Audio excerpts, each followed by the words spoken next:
Hello everyone, स्वागत है आप सभी का। आज जो टॉपिक पे बात करना है वो क्लास 9 के ज्योग्राफी के चैप्टर 3 के बारे में, और उस चैप्टर का नाम है अपवाह। चैप्टर का नाम है अपवाह, इंग्लिश में ड्रेनेज। ठीक है, सबसे पहले अपवाह का मतलब समझ लेते हैं। अपवाह मतलब क्या? अपवाह मतलब होता है जिस एरिया में एक नदी का सिस्टम हो, ठीक है, और आम भाषा में बोलें तो जिधर नदी बहता हो वही अपवाह क्षेत्र है। इसी को बोला जाता है अपवाह ड्रेनेज। नदी के बारे में बेसिकली इस चैप्टर में पढ़ना है, और इस चैप्टर में आप लोग जानिएगा कि इंडिया का नदी किस तरह वितरित है पूरा इंडिया में।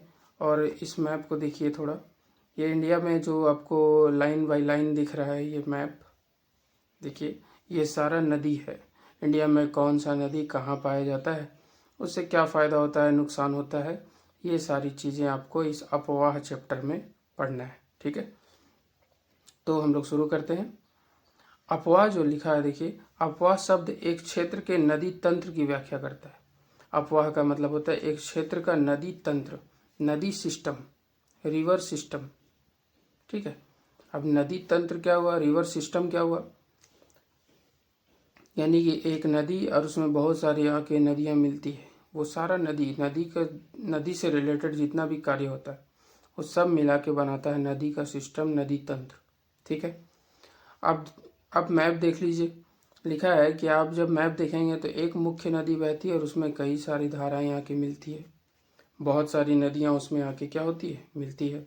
ठीक है, और तब जाके एक मुख्य नदी का निर्माण होता है, और ये फिर नदी लास्ट अंतिम में जाके कहीं पे मिल जाएगी, जैसे झील में, समुंदर में, या फिर महासागर में। वो वहाँ पे जाके क्या करेगी, अपना सारा पानी वहाँ पे निकाल देगी। ठीक है, तो एक वर्ड आता है अपवाह द्रोणी। क्या है वर्ड? अपवाह द्रोणी। देखिए यहाँ लिखा हुआ है अपवाह द्रोणी। क्या होता है ये? एक नदी सिस्टम के द्वारा जिस क्षेत्र का जल प्रवाहित होता है उसे अपवाह द्रोणी कहते हैं। एक नदी तंत्र जो है ये पूरा नदी और उसका जो जितना भी सहायिका है और उस छोटी सहायिका की भी सहायिका है, ये सारे मिलके बनाते हैं क्या, नदी तंत्र। और इसी नदी तंत्र को अपवाह द्रोणी बोला जाता है, अपवाह द्रोणी। ठीक है, अब एक यहाँ पे फोटो दिया हुआ है, उसमें बीच में लिखा हुआ है जल विभाजक। जल विभाजक, वाटर सेपरेटर बोल सकते हैं, जो जल को अलग करता है। कौन से जल को? ठीक है, तो कौन से जल को अलग करता है ये हम लोग देख लेते हैं यहाँ पे, कि जब आप मानचित्र का अवलोकन करेंगे, आप कभी भी मानचित्र देखेंगे तो देखेंगे कोई ऊंचा क्षेत्र, जहाँ से कोई भी ऊंचा क्षेत्र हो या पर्वत हो या ऊंचा भूमि हो, वहाँ से अगर दो पड़ोसी अपवाह द्रोणी एक दूसरे से अलग हो रहा है तो इसको क्या बोलते हैं, जल विभाजक बोला जाता है। ठीक है, यानी कि समझ लीजिए ऐसे, एक कोई ऊंचा क्षेत्र है, एक तरफ उसके एक अलग नदी सिस्टम है और दूसरे तरफ एक अलग नदी सिस्टम है। ये दोनों नदी सिस्टम को जो अलग करने वाला बीच का उच्च भूमि है, ऊंचा भाग है, उसी को बोला जाता है जल विभाजक।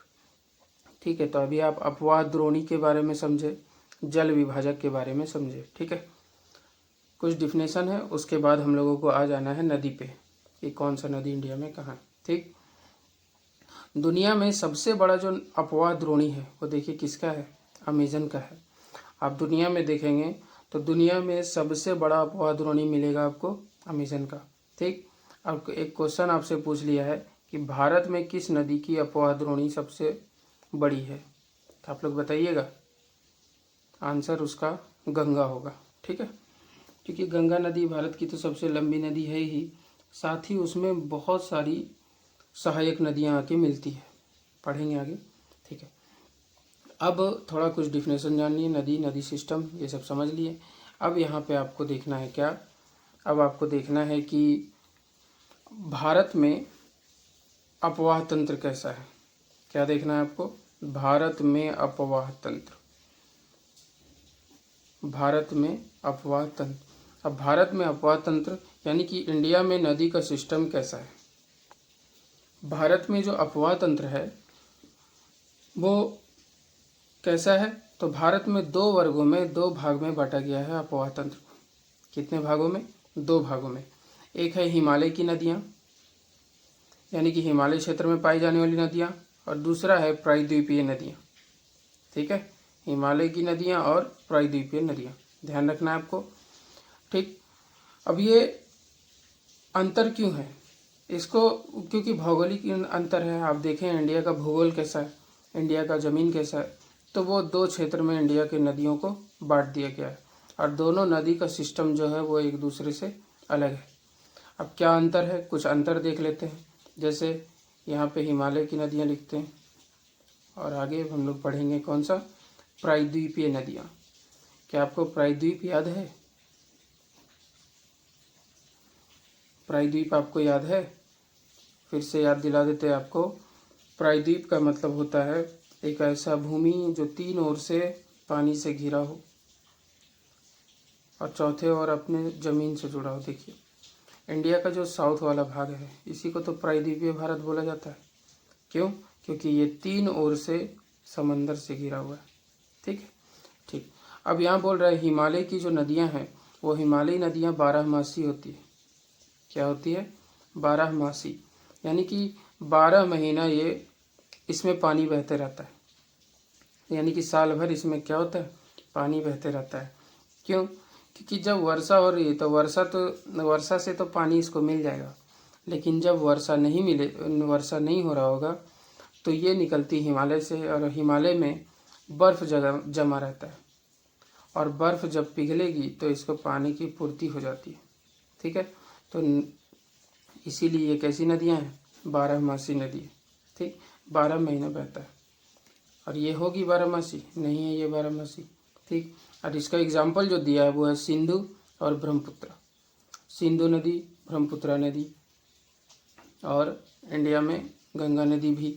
ठीक है, जब ये नदी बह रही है, एक और चीज़ देखिए, जब ये हिमालयी नदियाँ बहती है तो गॉर्ज का निर्माण करती है। गॉर्ज, गॉर्ज समझते हैं? जब पहाड़ों को काटकर नदियाँ बीच से बहने लगे, ऊंचे ऊंचे पहाड़ हैं, बीच से उस पहाड़ को काट के नदियाँ बहने लगे। ठीक है, तो उस क्षेत्र को बोला जाएगा गॉर्ज। फोटो दिया हुआ है तो आपको अच्छे से समझ आ जाएगा। देखिए दिख रहा है आपको फोटो में, ये 2 पहाड़ी था, इसको बीच से काट के नदियाँ बहने लगी। ये लंबे समय का परिणाम होता है। आप सोच रहे होंगे क्या पानी पहाड़ को काट देगा, ये लंबे समय का परिणाम है। ठीक है, लंबे समय में सबको अंत की ओर जाना है। इस दुनिया में जो भी आया है उसका अंत है, पहाड़ का भी अंत है, उसका अंत यही तय कर रहा है। नदी का भी अंत है, वो भी एक दिन ख़त्म होगा, तो सबका समय है। ठीक है, तो गॉर्ज के बारे में अभी आप लोग समझें। फिर लिखा है हिमालय का जो नदी है वो लंबा रास्ता तय करता है। क्यों? क्योंकि हिमालय से निकलने के बाद उसको ज़्यादा जगह मिलता है ट्रैवल करने के लिए, तो वो लंबे रास्ते तय करता है। और लंबा रास्ता तय करने के पीछे रीज़न ये है, देखिए नीचे ज़मीन ही नहीं है ज़्यादा, तो बहेगा कहाँ। लेकिन ऊपर देखिए ज़मीन अगर यहाँ से निकल रहा है तो पूरा घूमते हुए ऐसे आता है, इसीलिए क्या होता है, इसीलिए वो ज़्यादा लंबा दूरी तय कर पाता है। लेकिन इधर तो ज़मीन ही नहीं है, ज़मीन ही कम है, तो यहाँ पे लंबा क्यों रहेगा। ठीक, और अब नदी के बारे में एक चीज़ और, पहले ये फोटो को समझते हैं। देखिए नदी जब बह रहा होता है ऐसे, तो नदी को 2-3 भाग में बांटा जाता है। एक बोला जाता है ऊपरी भाग, एक मध्य भाग, और एक निचला भाग। ऊपरी भाग, मध्य भाग, निम्न भाग। ऐसा क्यों? क्योंकि तीनों के प्रवृत्तियों में कुछ अंतर होता है, कुछ विशेषताओं में अंतर होता है। जैसे जहाँ से नदी निकल रहा है वो नदी का स्रोत है, आगे बढ़ा, फिर वो विसर्प बनाने लगता है बीच के से मध्य भाग में। ठीक है, ये कभी कभी क्वेश्चन पूछता है कि बताइए विसर्प का निर्माण किस भाग में होता है, तो मध्य भाग में। फिर गोखुर झील भी बनने लगता है। ये सब क्या है? ये सब है कि नदी जो है उसको 3 भाग में बांटा गया और 3 भाग में बांट के हम लोग देखते हैं कि इनमें कुछ अलग अलग विशेषताएं पाई जाती है। ठीक है, इसीलिए इसको 3 भाग में बांटा जाता है। तो हम लोग यहाँ देख रहे थे ऊपरी भागों में तीव्र अपर्दन, वही उसी का विशेषता थोड़ा पढ़ना है। ऊपरी भागों में जैसे आप सोचिए हिमालय का पहाड़ है, हिमालय के पहाड़ से ऊपर की चोटियों से बहुत सारी नदी नीचे आ रही है। ठीक है, जब नदी नीचे आएगी तो क्या है, अपने साथ तीव्र अपर्दन करेगी, जो वहाँ मिट्टी वगैरह है उसको तेजी से वो कटाव करेगी। क्यों? क्योंकि पानी का प्रेशर ज़्यादा होगा। ठीक है, तो वही लिख रहा है कि ऊपरी भागों में, जो ऊपरी भाग है शुरुआती टाइम है, वहाँ पे वो मिट्टी का तेजी से अपर्दन करती है, मिट्टी को तेजी से काटती है। ठीक, आगे लिखा है और वो अपने साथ फिर क्या करेगी, बहुत सारा सिल्ट और बालू, ठीक है, जो मिट्टी का भाग होता है वो लोग संवहन करके यानी कि बहा के ले जाते। ठीक है, मध्य और निचले भाग में क्या होगा, ये मिट्टी जब है तो आगे पहुंचेगा, धीरे धीरे इधर जमा होते रहेगा। ठीक है, मिट्टी जो बह रहा है तो आगे जमा होगा। तो मध्य और निचले भाग में यही मिट्टी जमा होने की वजह से और नदी में अधिकतर मोड़ वगैरह होने की वजह से बहुत सारा आकृति का निर्माण होता है। जब नदी अचानक से मुड़ जाए उसको विसर्प बोलते हैं। देखिए सांप जैसा आकृति लगता है ना देखने में। ये क्यों हो रहा है? क्योंकि ढाल का कमी रहेगा तो तेजी से नदी बहेगा नहीं, तो रास्ता अपना इधर उधर ढूंढेगा। तो देखिए विसर्प सांप के जैसा। गोखुर झील, गोखुर झील भी उसी का परिणाम है। बहुत ज़्यादा मिट्टी आ जाता है, नदी का प्रेशर कम होता है, उस समय इसका निर्माण होता है। ठीक, और बाढ़ वाले मैदान, बाढ़ का मैदान आप लोग समझेंगे, सुने होंगे। गंगा में अभी ब्रह्मपुत्रा 2026 का जो मानसूनी सीज़न है, रेनी सीज़न है, इसमें बहुत ज़्यादा तेज़ी से बाढ़ आया है। कहाँ पे? असम में।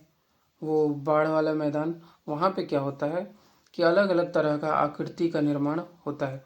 ठीक, और बाढ़ आने का नुकसान तो है ही, लेकिन वो अपने साथ बहुत सारी नई नई मिट्टियाँ भी लाता है और उससे उपजाऊ क्षेत्र का निर्माण होता है।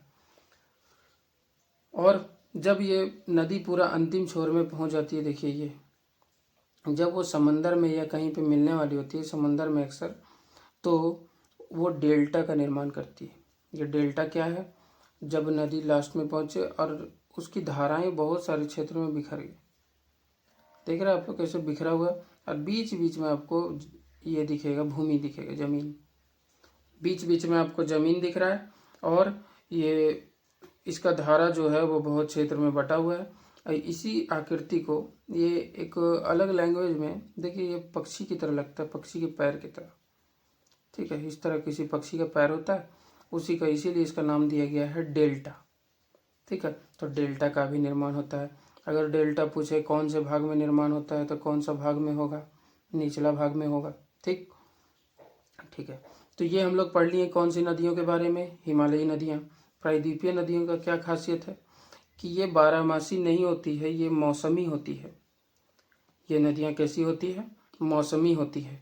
और ये इनका लिखा है, ये जो बहेगा तो इसका ये निर्भर करता है वर्षा पर, कि वर्षा हो रही है, तेज पानी आ रहा है तो फिर उसके बाद ये बहेगी। लेकिन अगर बारिश नहीं हो रही है तो ये बहना बंद हो जाएगी या बहुत धीरे से बहेगी। ठीक है, तो वही आगे लिखा हुआ है कि ये छोटी छोटी धाराओं में कभी कभी बहने लगती है अगर शुष्क मौसम आ गया, तो गर्मी का मौसम आ गया, सूखा मौसम आ गया, तो ये नदियाँ बहुत छोटी छोटी धाराओं में, पता भी नहीं चलेगा। देखते होंगे आप लोग हल्का सा पानी बह रहा है नाला की तरह, वो सब। ठीक है, फिर हिमालयी नदियों की लंबाई ज़्यादा होती है और यहाँ पे दिया हुआ है कि इनकी लंबाई जो है वो कम होती है। प्रायद्वीपीय नदियों की लंबाई क्या होती है? कम होती है। एक रीज़न आप जान लिए कि भूमि ही नहीं है तो बहेगी कहाँ। ठीक, और प्रायद्वीपीय नदियों की ये जो है वो छिछली होती है, यानी कि कम गहरा होता है। और ये केंद्रीय उच्च भूमि से निकलती है। इंडिया के जो उच्च भूमि है, केंद्रीय उच्च भूमि, तो ज़्यादातर इस क्षेत्र से निकलती है प्रायद्वीपीय नदियाँ। ठीक है, जो भी चीज़ दिया हुआ है सारा चीज़ अब बता दे रहा, ठीक है। लाइन हम छोड़ते नहीं हैं, इसीलिए थोड़ा डिटेल में हो जाता है।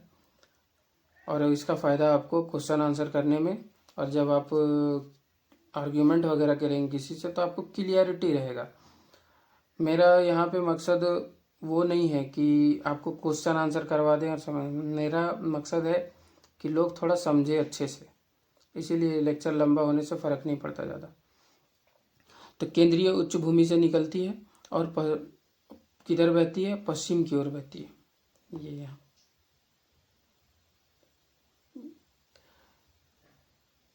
नर्मदा नदी देखिए, तापी नदी, ये सब किधर बहती है, पश्चिमी क्षेत्र में बहती है, ठीक है। प्रायद्वीपीय भारत की जो नदियां हैं अधिकतर जो है वो पश्चिमी घाट से निकलती है। अब आप याद कीजिए पश्चिमी घाट किधर था, पश्चिमी घाट जो है वो इस क्षेत्र में पहाड़ी का लंबा सा क्षेत्र है, यहाँ से लेके यहाँ तक। अब पश्चिमी घाट से ही अधिकतर प्रायद्वीपीय नदियाँ निकलेगी। अब देखिए आप जब याद करने की कोशिश कीजिएगा तो प्रायद्वीपीय नदियाँ अक्सर जो है राइट साइड ही यानी कि पूर्व की ओर बहेगी, पूर्व की ओर। और पूर्व की ओर कौन सा समंदर है, वो है बंगाल की खाड़ी। अब जब भी आपसे क्वेश्चन पूछे कि गोदावरी नदी, कृष्णा नदी, ये कावेरी नदी कहाँ जाके मिलती है, तो आसान करने का सिंपल तरीका कि बंगाल की खाड़ी में ही गिरेगी। कुछ अपवाद होते हैं उसको ध्यान रख लेना होता है। महानदी कहाँ गिरेगी, वो बंगाल की खाड़ी में ही गिरेगी। बहुत सारी ऐसी नदियां हैं, गंगा के मैदान वाली नदियां, ये हिमालयी नदियां जो कहाँ आके मिलेगी, तो अक्सर जो है वो बंगाल की खाड़ी में ही आके मिलती है, ठीक है। इधर जाने वाले बहुत कम है, जैसे एक नर्मदा देखे और एक तापी नाम सुनेंगे, और बाकी सिंधु।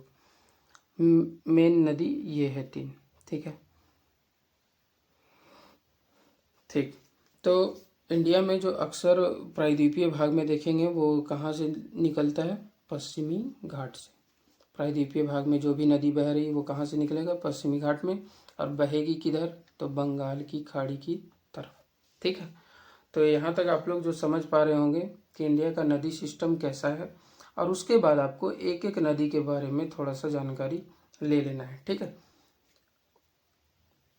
हर नदी के बारे में थोड़ा थोड़ा आपको जानना पड़ेगा, लेकिन अभी जो आप बेसिक चीज़ जाने वो ये कि इंडिया के नदी तंत्र को 2 भागों में बांटा गया है। एक हिमालय में पाई जाने वाली और एक प्रायद्वीपीय भाग में पाई जाने वाली नदियाँ। अब हिमालय में जो नदियाँ पाई जाती है उसमें मुख्यतः 3 नाम आता है। एक नाम है सिंधु, दूसरा गंगा और तीसरा ब्रह्मपुत्र। मैप में साथ में हम लोग देखते हुए चलेंगे। मैप में पहले देख लेते हैं सिंधु, गंगा और ब्रह्मपुत्र है का। देखिए ये इंडिया का मैप आपको दिख रहा है, पड़ोसी देश चाइना दिख रहा है, नेपाल दिख रहा है, भूटान, बांग्लादेश, म्यांमार और ये पाकिस्तान, और इधर अफगानिस्तान भी है, ठीक है। अब जो गंगा नदी है वो देखिए उत्तराखंड के पास यहाँ से शुरू होता है, और गंगा नदी जो बहता है इधर से बहते हुए इंटर करेगा कहाँ, यूपी में, फिर यूपी के बाद आएगा बिहार, पूरा बिहार बहते हुए झारखंड को टच करेगा, झारखंड को टच करते ही फिर वो बंगाल आ जाएगा, और बंगाल से वो 2 भागों में बट जाता है, आगे डिटेल में देखेंगे, और 2 भागों में बट के वो बांग्लादेश चला जाता है, ठीक है। तो गंगा नदी का एरिया आपको लगभग पता चल गया। सिंधु नदी देखिए चाइना में तिब्बत से निकलता है यहाँ से, और इधर से जम्मू कश्मीर, अब जम्मू कश्मीर क्या रहा, ये लद्दाख हो गया, लद्दाख में एंटर करेगा, लद्दाख में एंटर करके फिर वो उस साइड से निकल जाएगा, और फिर पाकिस्तान चला जाएगा और पाकिस्तान में बहेगा। और एक हम लोग देख रहे हैं ब्रह्मपुत्र नदी यहाँ से शुरू होता है, और यहाँ पे जाके अरुणाचल प्रदेश में एक टर्न लेता है अचानक से, और टर्न लेके फिर असम की तरफ बहता है, अरुणाचल प्रदेश, असम, और यहाँ पे बांग्लादेश में एंटर करके फिर बंगाल की खाड़ी में चला जाता है। तो हिमालय का जो 3 प्रमुख नदी देखें, ये मुख्य नदी है, उसके बाद इसका सिस्टम है, यानी कि इसके सहायक नदियाँ, बहुत सारी जो नदियाँ दिख रही है वो लगभग इसी में आके मिलेगी। 3 मुख्य नदी से मिल के बनता है कौन सा, हिमालय की प्रमुख नदियाँ, ठीक है। लिखा हुआ है ये नदियाँ लंबी है, बहुत लंबी लंबी नदियाँ हैं ये, ठीक। और इनमें बहुत सारी सहायक नदियाँ आके मिलती है, और नदी और उसकी बहुत सारी सहायक नदी जब आके मिलता है तो उसी के बारे में बताया गया है कि इसी को बोला जाता है नदी तंत्र, रिवर सिस्टम, ठीक है, रिवर सिस्टम इसको बोला जाता है। अब हम लोग देखते हैं थोड़ा सिंधु नदी के बारे में। सिंधु नदी के बारे में जो देखना है वो थोड़ा जम्मू कश्मीर का हम लोग क्या करते हैं, मैप बना लेते हैं।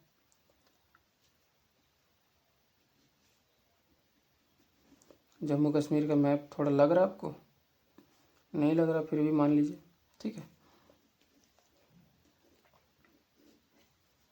ठीक, इतना से समझ आ जाएगा। जो सिंधु नदी है उसका उद्गम हम लोग देखे थे कि कहाँ से होता है, तो मानसरोवर झील है एक, तिब्बत में एक झील है जिसका नाम है मानसरोवर झील, और मानसरोवर झील से ये शुरू होकर इधर से जाता है और इधर से जम्मू कश्मीर में निकल जाता है, यानी कि लद्दाख। अब पहले जम्मू कश्मीर था ये, अब क्या हो गया, लद्दाख हो गया। तो लद्दाख में एंटर किया, लद्दाख से निकल गया और ऐसे करके बहते हुए यहाँ पे ऐसे पाकिस्तान है और यहाँ पे आके मिल गया किससे, तो ये है अरब सागर, अरब सागर का क्षेत्र है, ठीक है। ये रफ मैप देख लिए, यहाँ भी देख लीजिए, अभी तो देखे ही, क्या देखे बार बार, ठीक है। अब बोल रहा है कि इसका जो शुरुआत हुआ वो हुआ मानसरोवर झील से, और ये किधर शुरू में बहती है, तो पश्चिम की ओर, फिर किधर मुड़ती है, तो दक्षिण की ओर, ये लद्दाख में प्रवेश करती है और गॉर्ज बनाती है, सुंदर दर्शनीय गॉर्ज लिखा हुआ है, सुंदर और दर्शनीय यानी कि देखने लायक। अब गॉर्ज, गॉर्ज आप लोग डिफिनेशन अभी पढ़ें कि जब पहाड़ों को काट के नदियाँ बहती है तो उसको क्या बोला जाता है, गॉर्ज, ठीक है। फिर इसमें कुछ सहायक नदियां हैं, जैसे नाम जास्कर, जास्कर नदी, नुब्रा नदी, श्योक नदी, हुंजा नदी, ये सब किसमें आके मिलती है, सहायक नदी का मतलब होता है मुख्य नदी में कोई दूसरी नदी आके, छोटी नदी आके मिलती है, उसको बोला जाता है सहायक नदी। तो ये सब इसकी क्या है, सहायक नदी है। एक और पंचनद है, इधर से एक और नदी निकलती है जिसका नाम है सतलज, सतलज, ठीक है। 5 नदी है देखिए, सतलज, ब्यास, रावी, चेनाब, झेलम, सतलज, ब्यास, रावी, चेनाब, झेलम। लोड नहीं लीजिएगा ज़्यादा, बार बार पढ़ने से आएगा, भागने से नहीं आएगा। एक है सतलज जो इधर से निकलती है, उसी में ब्यास मिलती है, रावी, चेनाब, झेलम, ठीक है। ये 5 नदी, इसको पंचनद बोला जाता है। ये पांचों नदी जाके फिर लास्ट में किससे मिल जाएगी, सतलज, ये सारा सिस्टम बनाता है, फिर सतलज कहलाता है, सतलज जाके मिल जाता है किसमें, सिंधु नदी में। तो ये पांचों नदी किस में जाके मिल गया, सिंधु नदी में जाके मिल गया, ठीक है। और वो कौन सा जगह है, तो मीठानकोट, मीठानकोट एक जगह है जहाँ पे ये सिंधु नदी जाके मिल जाता है, किससे, वो मिल जाता है सिंधु नदी से, सतलज नदी मिल जाता है किससे, सिंधु नदी से, ठीक है। और फिर वो सतलज सिंधु नदी आगे बढ़ेगा और कहाँ जाके गिरेगा, अरब सागर में, अरेबियन सी, ठीक है। अरब सागर में मिल गया। ये किस एरिया में बह रहा है, तो जम्मू कश्मीर, लद्दाख, ये सब सिर्फ इस क्षेत्र में इसका नदी तंत्र काम करता है। हिमाचल का भी नाम है, पंजाब का भी नाम है, ठीक है। और फिर बाकी पाकिस्तान में इसका जो लंबाई वो 2900 किलोमीटर है, कितना है, 2900 किलोमीटर, लेकिन इंडिया में देखिए इतना ही बह रहा है, ठीक है। तो इंडिया में इतना लंबाई नहीं है, टोटल लंबाई है 2900 किलोमीटर, ठीक है। एक फैक्ट दिया हुआ है कि सिंधु नदी को लेके हम लोग के बीच, हमारे यानी कि इंडिया और पाकिस्तान के बीच एक समझौता हुआ था 1960 में, 1960। इस पे अभी बहुत डिबेट भी हुआ था थोड़ा दिन पहले, जब वो ऑपरेशन सिंदूर चला था ना, जो हम लोग पानी बंद करने का कोशिश किए थे, थोड़ा परेशान भी किए थे। तो वो पानी बंद करने का जो बात हुआ था वो 1960 में नेहरू के द्वारा ये संधि किया गया था, बैठ के बातचीत, और उसमें 20% पानी बोला गया था कि इंडिया यूज़ करेगा और बाकी तुम यूज़ करना। बहुत ही उदार संधि दुनिया का ये माना जाता है, ठीक है। इसी को लेके अभी फिलहाल डिबेट हुआ था थोड़ा सा, ठीक। अब नेक्स्ट आता है गंगा नदी। गंगा नदी के बारे में हम लोगों को देखना है। गंगा नदी पे पूरा बना ही लेते हैं इसको,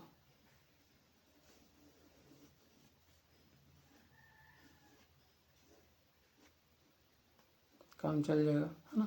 और यहाँ पे बांग्लादेश भी है, ठीक है। अब क्या है, ये गंगा नदी है। गंगा नदी जो है, देखिए गंगा नदी में बहुत सारी मुख्य धाराएं आके मिलती है। गंगा नदी जहाँ से शुरू होता है वहाँ गंगा नहीं कहलाता है, गंगा नदी लिखा है, उसकी मुख्य धारा जो शुरू होती है उसको भागीरथी बोलते हैं, भागीरथी। और भागीरथी ये उत्तराखंड में एक जगह है गंगोत्री। गंगोत्री एक हिमानी है, यानी कि वो क्या बोलते हैं, पहाड़ है बर्फ का, उस जगह से निकलता है भागीरथी, और वहाँ से निकलता है, ये मुख्य धारा है उसका। और उसमें और भी बहुत सारी नदियाँ आके मिलती है, लेकिन उसमें एक नाम दिया हुआ है अलकनंदा। तो जो दिया हुआ है वही बता रहे हैं, अलकनंदा। अलकनंदा जो है वो उत्तराखंड में एक जगह है जिसका नाम है देवप्रयाग। देवप्रयाग में आके मिल जाती है, किससे, भागीरथी से। और इसी तरह बहुत इसमें 4, 5, 6 नदियाँ आके मिलती है, तब आगे बढ़ता है हरिद्वार। हरिद्वार के पास जब नदी आती है और उसके बाद जब बहती है तो इधर मैदानी क्षेत्र आ जाता है। देखिए इधर पहाड़ी क्षेत्र है, पहाड़ी क्षेत्र में ये अभी तक इसका नाम गंगा पड़ा नहीं है। इधर बहुत सारी नदियाँ हैं, और उसके बाद जब ये हरिद्वार के पास से निकलती है तब इसका नाम पड़ जाता है गंगा। ठीक है, हरिद्वार के बाद ही गंगा का नाम क्या है, गंगा। उससे पहले वो बहुत सारी नदियों का मेल जोल है। ठीक, और इसकी फिर सहायक नदियाँ कौन कौन सी है, बहुत सी है। यमुना सबसे मुख्य, फिर घाघरा, गंडक, कोसी।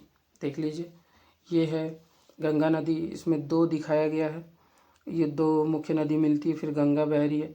गंगा की मुख्य सहायिका जो है वो यमुना नदी है, और इसमें घाघरा, गंडक, कोसी, ये भी क्या है, सहायक नदियाँ है। और भी है, अभी देखना है।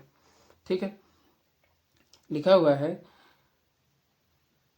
यमुना। यमुना जो है वो यमुनोत्री से निकलती है। नाम रखना, याद रखना आसान हो जाता है। पूछेगा गंगा कहाँ से निकलती है, तो भागीरथी जहाँ से निकलती है वहीं बोला जाता है। तो गंगा निकलती गंगोत्री से, यमुना निकलती यमुनोत्री से, तो याद रखना थोड़ा आसान हो जाता है। ठीक है, अभी यमुनोत्री से निकलती है वही उत्तराखंड से, और गंगा के दाहिने किनारे के समानांतर बहती है। समानांतर आप समझ रहे हैं, साथ में। अब गंगा के दाहिने किनारे बोला जा रहा है, देखिए ये दाहिना, आपको लग रहा होगा इधर से ये तो बायां हो गया, लेकिन बायां नहीं हुआ है, नदी बह किधर रहा है, इधर। तो इसका फेस अगर इधर रहेगा तो इसका दाहिना इधर हो जाएगा। जैसे मेट्रो वगैरह में आप बैठिएगा तो जब जाते हैं तो आपको बताता है कि दरवाजे दाईं ओर खुलेंगे। अब दाईं ओर खुलेंगे तो कौन सा दायां, एक इंसान इधर फेस करके खड़ा है, एक इंसान इधर फेस करके खड़ा है। इसका दायां इस साइड है, इसका दायां इस साइड है, और ट्रेन जा रही है इस साइड। तो जब ट्रेन जिस ओर जा रही है उस हिसाब से राइट साइड दरवाजे खुलेंगे। उसी तरह जिस ओर नदी जा रही है उसके राइट साइड, आपको यहाँ देखने में लेफ्ट लग रहा होगा आपके हिसाब से, लेकिन नदी बह रही है उसके हिसाब से यमुना किस साइड है, लेफ्ट साइड है। ठीक है, यानी कि सॉरी, लेफ्ट नहीं, मतलब हम लोग को देखने में लेफ्ट लग रहा है, राइट साइड है, जिधर बह रहा है उसके राइट साइड है। ठीक, तो दाहिने किनारे के समानांतर कौन बह रहा है, यमुना बह रहा है, और यमुना इलाहाबाद में गंगा से मिल जाती है। इलाहाबाद का नया नाम जो प्रयागराज दिया गया है, ठीक है, वो वहाँ पे जाके मिल जाती है। घाघरा, गंडक, कोसी, ये नेपाल हिमालय। अब आप नेपाल हिमालय सोच रहे हो क्या है, उस सेकंड चैप्टर में आपको पता चला होगा कि हिमालय को भी बहुत सारे क्षेत्रों में बांटा गया है। इधर नेपाल हिमालय, इधर असम हिमालय, है ना।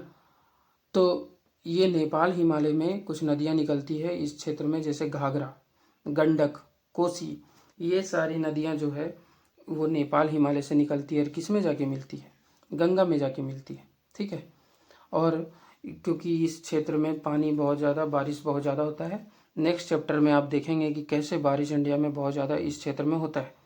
तो बारिश बहुत ज़्यादा होता है, इसी वजह से यहाँ पे अक्सर क्या आता है, इस क्षेत्र में बाढ़ आता है। जो ये नदियाँ हैं बहुत सारी, ये आगे बढ़ेगा ऐसे, तो ये बहुत सारे अपने साथ क्या लेता है, पानी लाता है।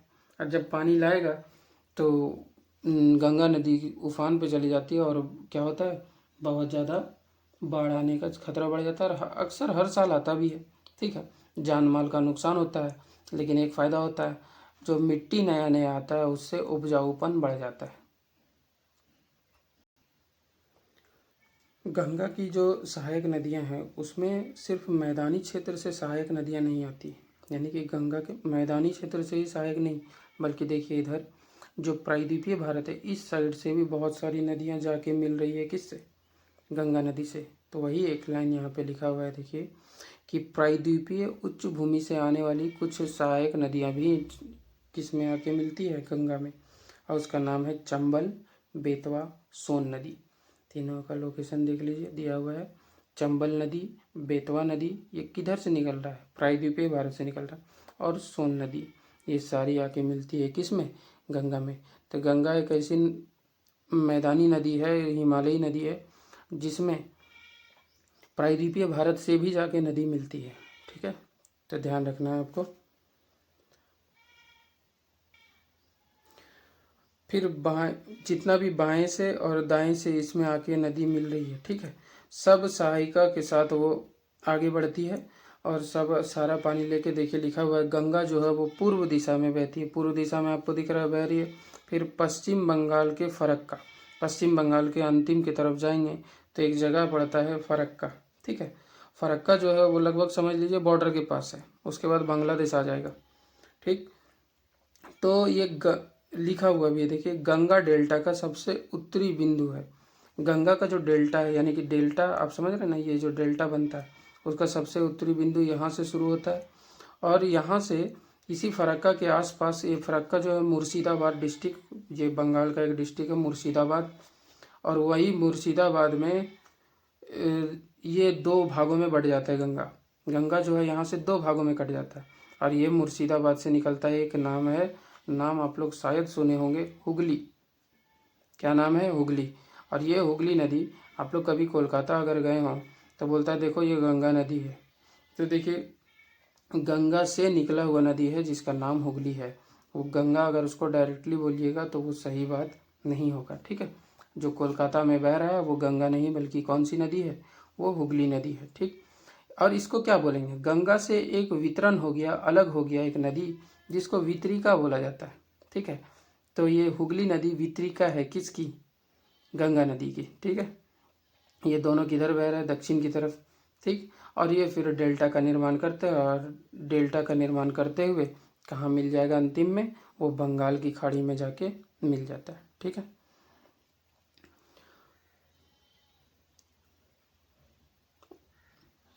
लिखा है ये मुख्य धारा, वो इसके बारे में बता रहा था, हुगली नदी भी कहाँ जाके मिल जाता है, बंगाल की खाड़ी में। फिर आगे मुख्य धारा, मुख्य धारा का अब बात कर रहा है कि वो बांग्लादेश में एंटर करता है और इधर से ब्रह्मपुत्रा नदी भी आ रही होती है, उसके बारे में भी अभी पढ़ना है। ब्रह्मपुत्रा नदी भी आके इसमें मिल जाती है और दोनों दुनिया का सबसे बड़ा डेल्टा का निर्माण करती है, वो यही डेल्टा, ठीक है। गंगा और ब्रह्मपुत्रा एक दूसरे में क्या हो जाती है, विलीन हो जाती है, एक दूसरे में आके मिल जाती है, ठीक है। और जब दोनों आके मिलती है तो उसको नाम दिया जाता है मेघना। क्या नाम दिया जाता है, मेघना, ठीक है। अब देखिए आपको लग रहा होगा कि एक नाम तो याद रह नहीं रहा है, दो तीन नाम याद कहाँ से रखेंगे, बार बार पढ़ने से याद रहेगा, पढ़ाई में इसीलिए तो समय लगता है, ठीक है। और ये अभी तो ये कुछ नहीं है, और अभी और भी नदी का और दूसरा नाम भी देखना है, ठीक, ठीक है। और ये जो डेल्टा का निर्माण करता है गंगा और ब्रह्मपुत्र मिल के, इस डेल्टा का नाम है सुंदरबन डेल्टा। क्या नाम है, सुंदरवन डेल्टा। और ये सुंदरवन जो नाम पड़ा है, वो यहाँ पे एक पेड़ पाया जाता है जिसका नाम है सुंदरी। क्या नाम है, सुंदरी। सारा बात यहाँ लिखा हुआ है। सुंदरी एक पेड़ पाया जाता है, इसीलिए यहाँ पे इस डेल्टा का नाम सुंदरवन डेल्टा पड़ा है, ठीक। और सुंदरवन डेल्टा जो है विश्व का सबसे बड़ा तेजी से बढ़ने वाला डेल्टा है और यहाँ पे जो पाया जाता है वो रॉयल बंगाल टाइगर। आप बता सकते हैं कि भारत का राष्ट्रीय पशु कौन सा है, तो आप बोलेंगे टाइगर। असल में वो टाइगर नहीं बल्कि रॉयल बंगाल टाइगर है। तो दोनों में अंतर है क्या, माइनर सा अंतर है, थोड़ा बहुत अंतर है। तो इंडिया का जो राष्ट्रीय पशु है वो रॉयल बंगाल टाइगर है, ठीक है। आगे गंगा नदी का लंबाई बता रहा है कि वो 2500 किलोमीटर लंबा है, ठीक। और अम्बाला नगर, सिंधु, और फिर यहाँ पे कोई देखिए सिंधु नदी सिस्टम और ये गंगा नदी का सिस्टम, ये दोनों के बीच एक शहर है जिसका नाम अम्बाला है,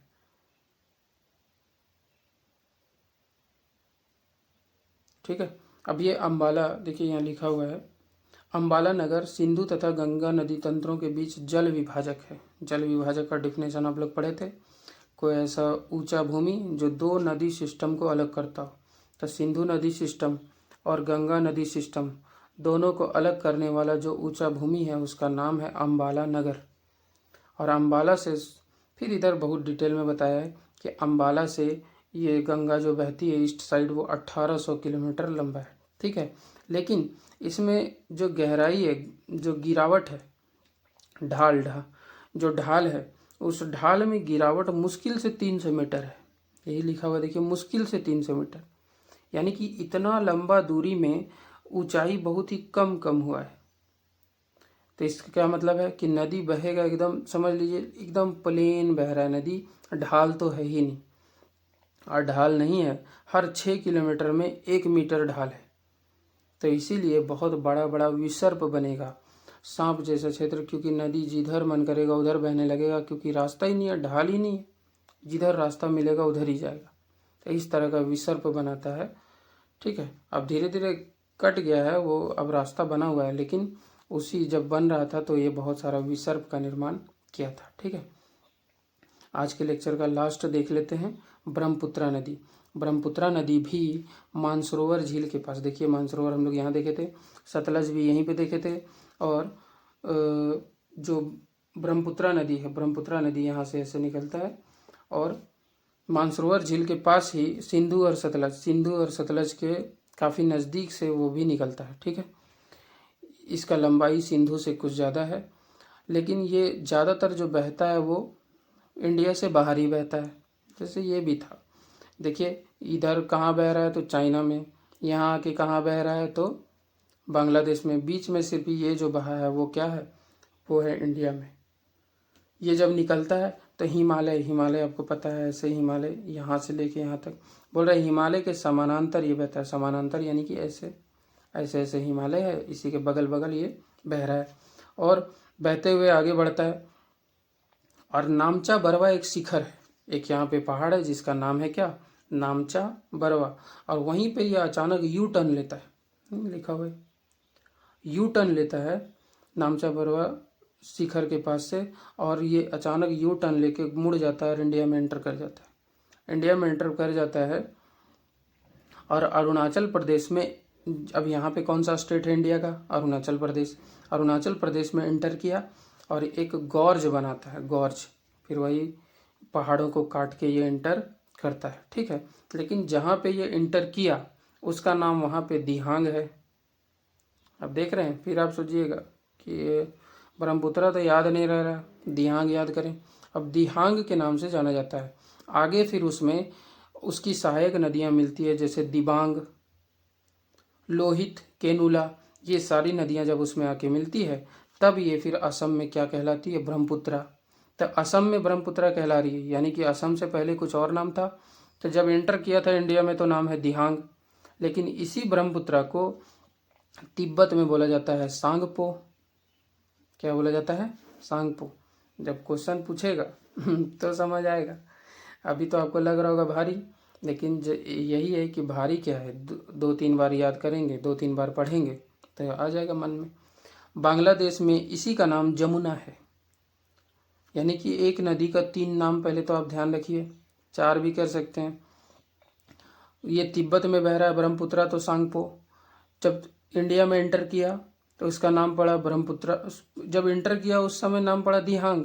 आगे बढ़ा, बहुत सारी सहायक नदियाँ इसमें मिली, तब इसका नाम पड़ा ब्रह्मपुत्रा। और ब्रह्मपुत्रा जब बांग्लादेश में एंटर कर गया तो उसी ब्रह्मपुत्रा का नाम पड़ गया जमुना। और जमुना के बाद एक तो हम लोग पढ़े थे मेघना। मेघना दोनों के मिक्स रूप को बोला जा रहा है, किसके, गंगा और ब्रह्मपुत्रा के नाम के मिक्स करके दोनों को मिला के जो धारा बनती है उसका नाम क्या रखा गया है, मेघना। तो देख रहे हैं कितना सारा नाम है। ठीक है,